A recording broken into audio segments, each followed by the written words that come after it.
Good afternoon. This is Bobby Coffin, and this is my project number 1 update for my finite element analysis class for course MANE 4240.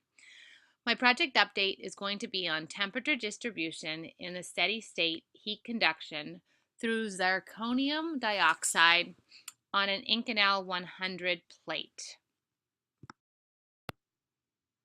This project update will review the following topics. There will be a project overview on the purpose of why I'm completing this project, the applicability of the project to the industry, the course tools that I'm going to utilize, the overall outputs and goals of the project, and then ultimately how will I validate the results from this project in order to ensure that they match what the results should be based on industry.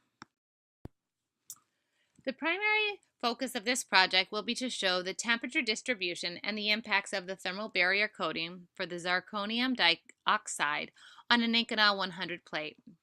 The goal will be to show how the thermal barrier coating creates a thermal resistance to the metallic plate, and as the plate cools, how the temperature distribution changes.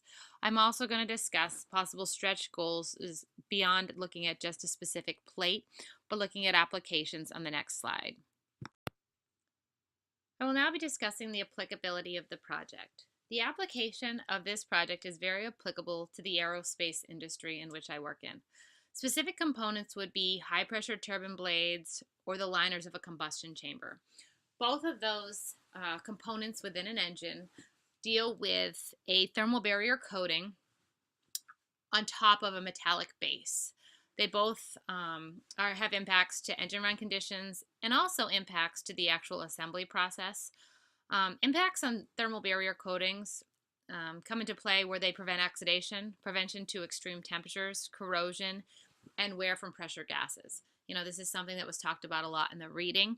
And based on that, I will be looking at not just a plate. I'll go through a plate to begin with, but then ultimately what the applications could be for either a blade or a liner and what the changes in temperatures are as both the engine starts up and cools back down, both for engine applicability as well as assembly applicability. In this project, I will be utilizing software that we've done in this course so far this semester, Maple to do 1D models, and then COMSOL to do 2D and 3D models and data comparison. So I will compare my COMSOL data back to my Maple data to make sure that I'm getting similar results.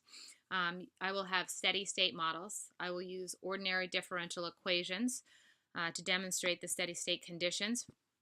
I'll use the Blurkin method and von Mises stresses, which will be very applicable to this process to show the impact to the thermal barrier coating as well as the Inconel metal underneath that coating and the results to that accordingly. I will be using multiple meshes to show the increased nodes and the accuracy changes based on the size of the mesh that I choose for the project.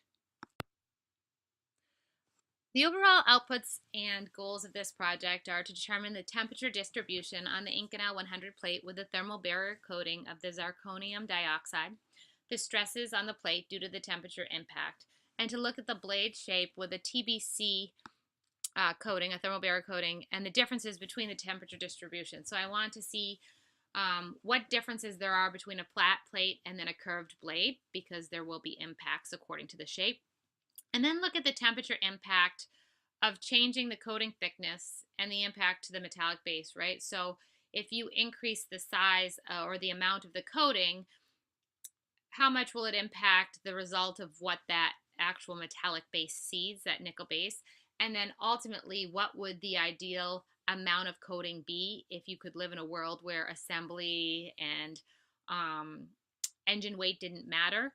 And then ultimately look at, because I work in the assembly side and have direct testing data from engine run and green run testing, what can we actually live with, right? So that it doesn't impact weight of the engine and that it ultimately doesn't make it so it's an unassemblable condition based on fits to the engine. So that is another piece that I'm going to try to look at based on overall impact to the industry.